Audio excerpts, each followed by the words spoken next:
शेख हसीना वाजिद के हिंदुस्तान में भाग जाने के बाद बांग्लादेश में आपको मुकम्मल तौर पर एक केओस और फसाद की कैफियत नज़र आती है। फ़ौज ने कमान तो संभाली हुई है मामलात की, लेकिन वहाँ से जो ख़बरें आ रही हैं वो बिल्कुल भी ऐसी नहीं है कि फिल फॉर ऑर्डर कायम हो गया है। जो अपोजिशन थी, जो मज़ाहमत थी शेख हसीना वाजिद के ख़िलाफ़, अब उसने एक नई शक्ल इख्तियार कर ली है। शेख मुजीब की जो रिहाइशगाह थी, जो बाद में म्यूज़ियम में कन्वर्ट कर दिया गया था, उसके ऊपर अटैक्स हैं। जो सिटिंग मिनिस्टर्स थे उनके घरों को अटैक किया गया है। जो हाई कमीशन है इंडिया का, वो इस वक्त घेरे में है और एक एनिमी टेरिटरी के अंदर ऑपरेट करता हुआ नज़र आ रहा है और हर तरफ आपको कैओस नज़र आ रहा है। हिंदुस्तान के लिए बहुत बड़ी हजीमत है।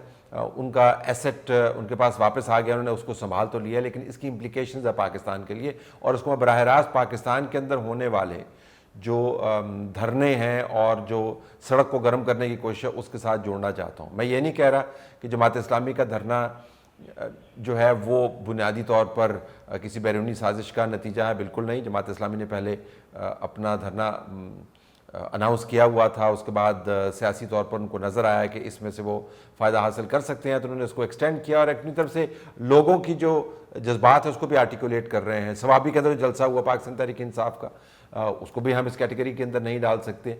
लेकिन जब स्टूडेंट्स के प्रोटेस्ट शुरू हुए थे बांग्लादेश के अंदर, तो वो भी लेजिटमेट प्रोटेस्ट की सूरत में शुरू हुए थे। उसके बाद उनको कहते हैं कि एक नया रंग मिला, नई तवानाई मिली, नई ताकत मिली। अगर आप हिंदुस्तान की बात सुने तो लगता तो यूँ है कि वहाँ पर तो सफ़े मातम बिछी हुई है और वो कह रहे हैं कि तमाम का तमाम काम जो है वो ISI ने किया है।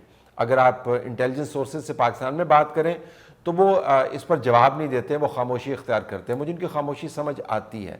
उसकी वजह यह है कि वो इसको डिनाई नहीं करेंगे। शेख हसीना वाजिद ने जितने साल भी हुकूमत की और तवील हुकूमत की और एक रिकॉर्ड भी बनाया, उसमें उन्होंने हिंदुस्तान की सेटेलाइट होने के कोई शवाहिद ऐसे नहीं है जो उन्होंने छोड़े ना हो। और साथ साथ पाकिस्तान के ख़िलाफ़ उन्होंने मुकम्मल तौर पर एक खामोश और बाज़ जगहों पर चिल्लाता हुआ महाज बांधा हुआ था।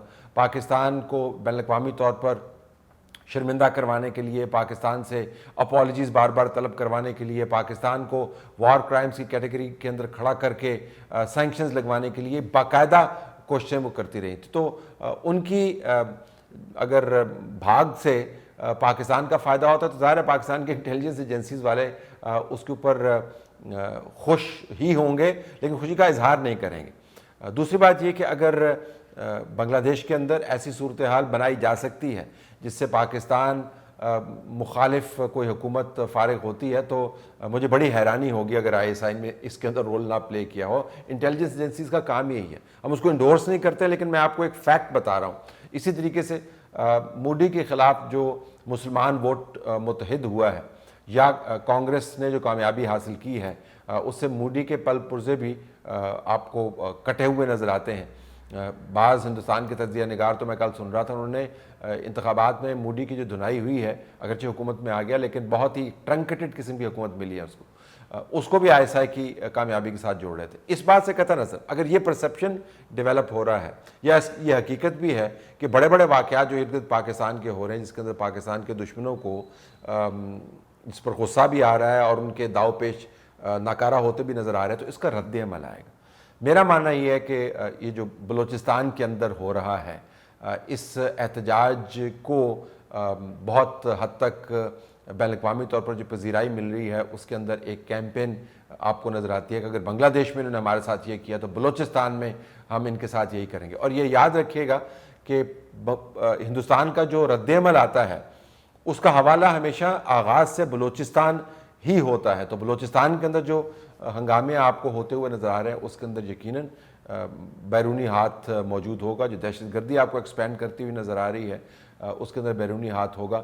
जो लेजिटिमेट पॉलिटिकल प्रोटेस्ट है, जिस तरह मैंने सवाबी का जिक्र किया या जमात इस्लामी का जिक्र किया, इनको भी बहुत एहतियात की ज़रूरत है। आपके हाथों से ऐसे वाक़यात करवाए जा सकते हैं, आपकी सफ़ों के अंदर ऐसे लोग लाए जा सकते हैं, कोई बहुत बड़ा हंगामा फैलाया जा सकता है जिसके ज़रिए पाकिस्तान भर के अंदर कोई ऐसी सूरत हाल बने कि यहाँ भी केओस हो। ये याद रखें कि पाकिस्तान का जो सबसे बड़ा नाकद और दुश्मन है ہندوستان اس کو حسینہ واجد کے جانے کے بعد ایک بہت بڑا دھچکا ملا ہے. اس دھچکے کا انہوں نے جواب دینا ہے, ایک ڈسٹریکشن کریٹ کرنی ہے. میں تو یہ بھی رول آؤٹ نہیں کرتا کہ بارڈر پار یا لائن آف کنٹرول کے ارد گرد ہندوستان کو ایسی حرکت کرے تاکہ اس کو جو دھچکا ملا ہے یا جو صدمہ ملا ہے اس کو وہ نیوٹرلائز کر پائے یا اس سے لوگوں کی توجہ ہٹا پائے. تو ہمیں ہائی الرٹ میں جانے کی ضرورت ہے, ذہنی طور پر تیار رہنے کی ضرورت ہے, اور اپنی صفوں کو سیاسی طور پر اگر آپ کا اتفاق نہیں بھی ہے, ایک دوسرے کے ساتھ ڈس ایگریمنٹ ہے آپ کا, تو پھر بھی اپنی صفوں کو بیرونی انفلٹریشن سے بچانے کی ضرورت ہے. اس کے ساتھ ساتھ ہمیں یہ بھی کہنا ہوگا کہ بنگلہ دیش کے واقعات ہوں یا اسرائیل اور ایران کی ٹینشن ہو, ایران کے اندر کے حالات آپ دیکھ لیں, ہمیں اپنے گھر کو بھی سنبھالنے کی ضرورت ہے. جو لیجٹمیٹ پولیٹیکل گریونس ہے, جو مارا ماری ہے, اس کو آپ عام حالات میں تو مینج کر سکتے ہیں, لیکن جب علاقائی حالات آپ کے ارد گرد خراب ہونے لگ جائیں اور ہر طرف آپ کو ایک ہائپر ایکٹیویٹی کا سینس ڈیولپ ہونے لگ جائے, تو پھر آپ کو اندرونی طور پر اپنے جو فرکشن پوائنٹ ہیں ان کو ریزالو کرنے کی ضرورت ہے. ہمیں اداروں کے درمیان مفاہمت کی ضرورت ہے, مخاصمت کی ضرورت نہیں ہے. سیاسی جماعتوں کو ایک دوسرے کے ساتھ بات کرنے کی ضرورت ہے. جو سڑک کے اوپر لوگ موجود ہیں ان کو واپس اپنی جگہوں پر بھیجنے کی ضرورت ہے, ان کے کنسرنز کو ایڈریس کر کے. ہم اسٹیٹ آف ہائپر ایکٹیویٹی کے اندر انٹرنلی نہیں رہ سکتے, کیونکہ اس ایکٹیویٹی کو استعمال کیا جا سکتا ہے پاکستان کے خلاف. تو آنے والے دنوں میں آپ دیکھیں گے بلوچستان کے اندر, خیبر پختونخوا کے علاقوں میں, اور جو لیجٹمیٹ پولیٹیکل پروٹیسٹ ہیں ان کے اندر سے بھی بڑے واقعات کو کروانے یا کرنے کی کوشش کی جا سکتی ہے. تو جو لیجٹمیٹ پولیٹیکل پارٹیز ہیں ان کو اپنی صفوں کو صاف رکھنے کی ضرورت ہے, اور جو بلوچستان میں اور خیبر پختونخوا میں ہو رہا ہے, ایک جگہ پر احتجاج ہو رہا ہے, دوسری طرف دہشت گردی ہو رہی ہے. دہشت گردی خیبر بلوچستان میں بھی بہت ہو رہی ہے, لیکن وہاں پر احتجاج نے اس وقت خبر ڈومینیٹ کی ہوئی ہے. ان کو آپ کو اس تناظر میں دیکھنے کی ضرورت ہے. بہت بڑی بڑی تبدیلیاں ہو رہی ہیں پاکستان کے ارد گرد, جغرافیائی حالات میں سیاسی موسم بدل رہا ہے, ہندوستان پریشان ہے, جنگیں ہمارے ارد گرد پھیلی ہوئی ہیں. ان حالات میں اندرونی طور پر ہمیں ہر فرکشن پوائنٹ کو نیوٹرلائز کرنے کی ضرورت ہے.